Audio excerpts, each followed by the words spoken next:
one of you guys get a hit on the ball. I kind of trot up and start my run, and normally I make a near post run. That's normally my run that I'll do on corner kicks. But for some reason, I decided not to make that run, so I kind of faked that I would do that and then came around the back. And I'm watching this thing unfold, and it's like slow motion that you see this play happen.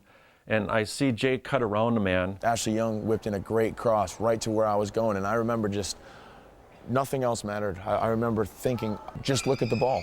And I remember of course, the atmosphere, 70,000 people, there's 22 guys on the pitch, and I don't remember one of them when I saw that ball coming in. And I just remember coming in, looking at the ball and just making sure I hit it square, and I dove in and bang. Ashley Young delivers, and DeMerit puts Watford in front.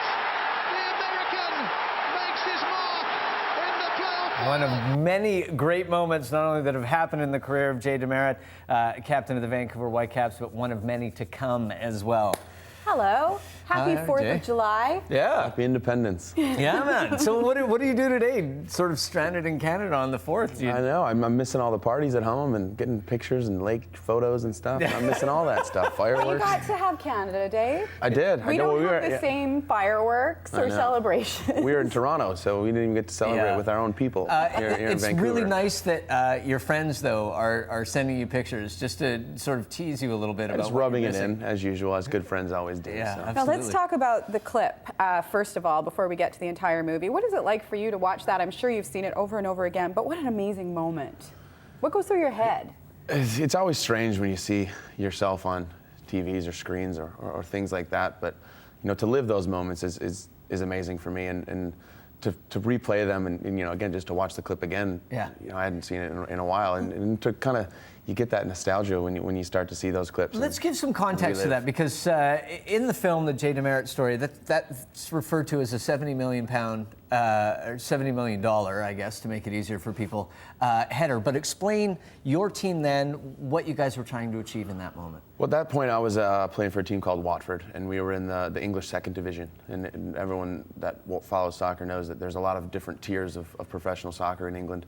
There's 4 professional leagues, and then there's about 12 leagues below that. So you're talking 100 pro teams, and then the top league is called the Premiership. And of course. The second division, we were in the playoff final there from the second division, and the winner of that game goes into the Premiership and gets promoted. No pressure. Huge deal. So they split the stadium in half. There's 70,000 people there, half your supporters, half the other team supporters. It's basically the most lucrative game in all of soccer, because of the TV money from the second division to the first is that much bigger, because the TV revenue, I believe, is probably the biggest in the world. Oh, yeah. Unbelievable. I think the Premiership's watched by 4 billion people. In terms of your career at that time, that was the absolute pinnacle for you. But take it back, because this whole movie follows your story from being a young man and learning the game of soccer, going to university, and then making this decision to go to England to ply your trade. Yeah, sometimes a lot of people didn't think at that time it was the smartest decision in the world. But who invited you to England, Jay? I actually had met a friend of mine from England in Chicago. I was finishing up school there and my college career playing at university, and I was kind of at that crossroad of what do I want to do with my next step? Do I want to use my degree, which I had put 4.5 years into, or should I just pack up a backpack and go try to be a professional soccer player? And I guess the adventure side won at that time, and I just thought either way I'd have to do it the hard way, because I didn't get drafted to the MLS. So I had a couple of walk-on tryouts for pro teams in America. But I knew that if I could get those opportunities in England, that kind of end game would be a little bit higher. You in had England. no invite from any team in England to go and try out. So you went there just to start playing. Yeah, basically. Naivete is a wonderful thing sometimes. Now, how much time went from you packing your backpack, $1,500 about in your pocket, to that moment that we just saw with that header? That moment was about 2.5 years later. So I had spent about just over a year trialing and trying to, get through that struggle of meeting people, playing in the right games, trial games, Literally getting people to come and kicking watch people's you. doors down. Trying to, yeah. But with the first 3 months, I traveled Europe and did the same thing. I was just me and Kieran, my friend at the time.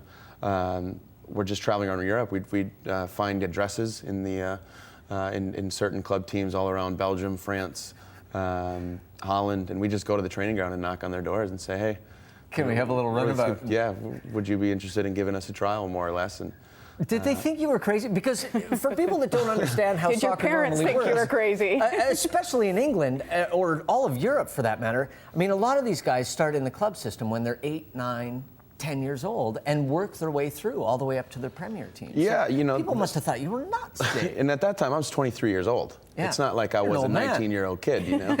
I was a very well-educated 23-year-old making really smart decisions at that time. But yeah, I guess like you said, naivety is it's such an amazing thing sometimes. I just kind of put my head down and went for it. And you know, I never really had negative feedback of people telling me, you can't do this once I have trials or things. I always had positive things along the lines of, you know, actually, I really like how raw you are. We think you could become a better player. This is what you need to do. So then it was kind of just about staying and keeping with an open mind and really just staying focused on what I needed to do to improve.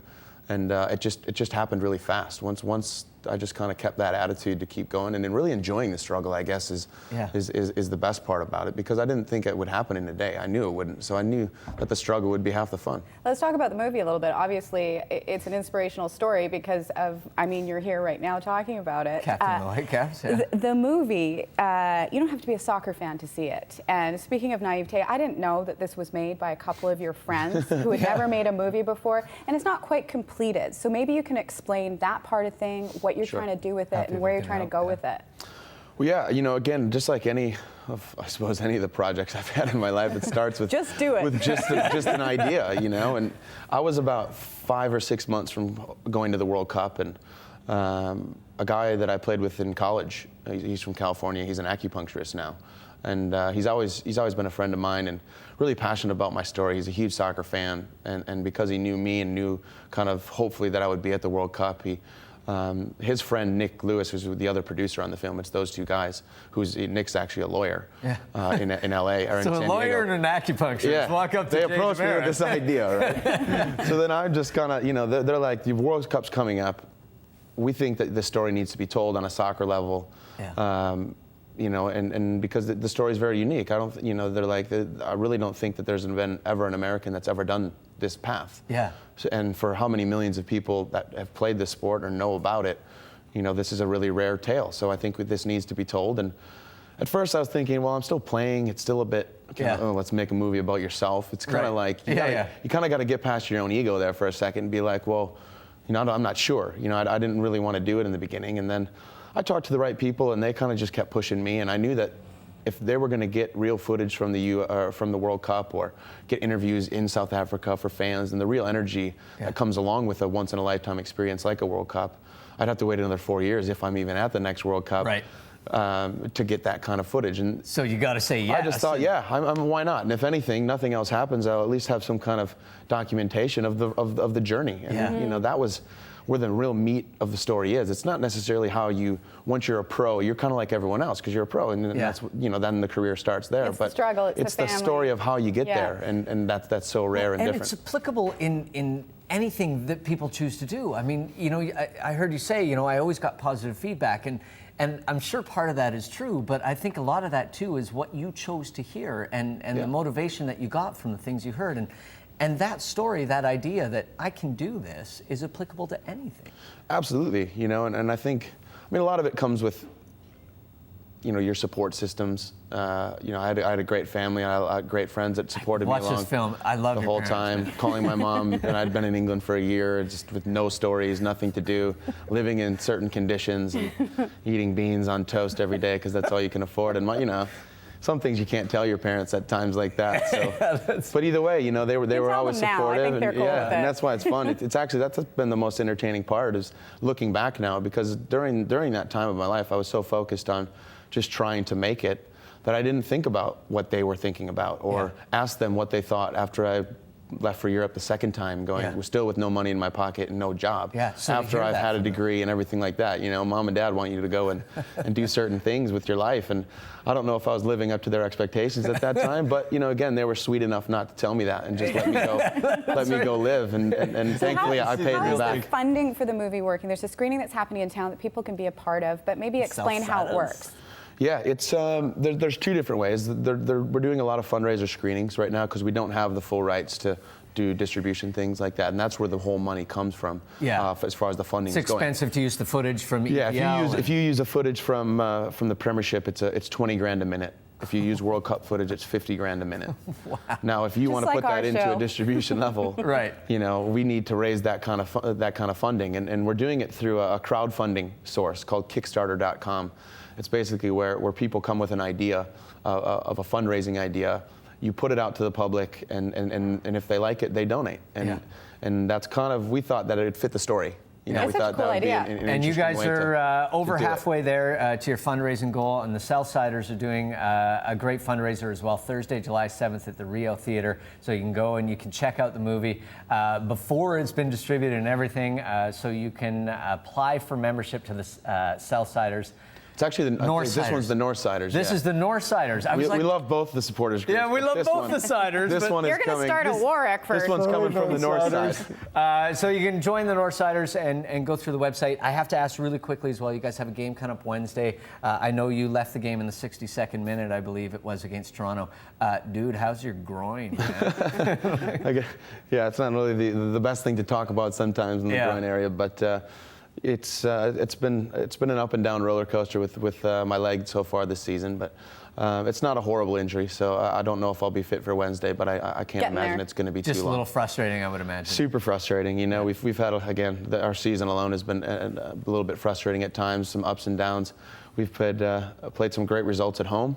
We haven't really been able to reciprocate that on the road at the moment, but you know, first season, learning process. But you know, either way, we're enjoying it. We're so happy to be here, and the fans have been fantastic. So Thanks so much, Jay. If you want to check out the next game, it's July 6th at 7 o'clock. As Mike said, it's a great thing to do. And guess what? It's going to be sunnies, and it's an awesome thing to go see the Whitecaps. Yeah, is it ever, man? It's a lot of fun. We're going to take Thanks a break again. and come back with more right after this. Thank you so much. Yeah, no problem. Really nice Thanks, to meet Jay. you.